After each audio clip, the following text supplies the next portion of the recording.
pa raw nakakausap ng National Maritime Council si Pangulong Bongbong Marcos tungkol sa pinakahuling mga panghaharas ng China sa West Philippine Sea. Gayunman, tuloy daw sila sa pangangalap ng ebidensya laban sa mga Chinese. Para bigyan ng mukha ang balita, Mobile Journal, Julie Baiza.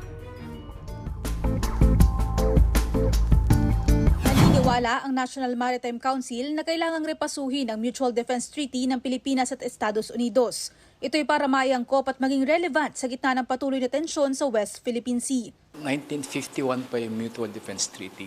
And since then, the strategic landscape has changed so much. So maybe it's high time now to maybe review.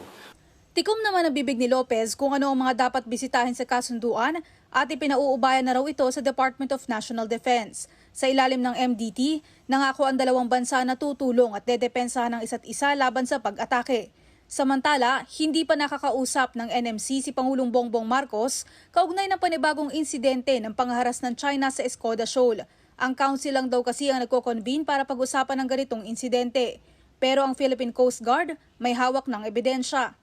Meron silang video, meron silang mga radars, So we're just waiting for the Philippine Coast Guard to consolidate all of this in contrast to what the Chinese shown sa TV. Kasi doon sa TV nakikita natin parang they are really adept in coming up with an angle para tayong lumbas na bumangga.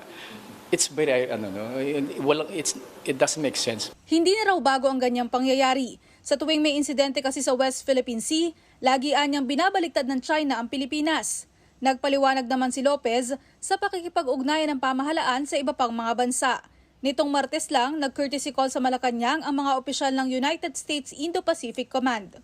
That's part of our diplomatic approach, engaging our traditional allies and newfound allies, and rallying these like-minded nations to our cause. Kasi alam naman natin, nobody buys the narrative of China.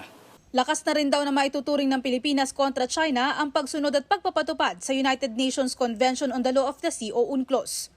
Mobile Journal, Julie Baiza po, hatid ang mukha ng balita.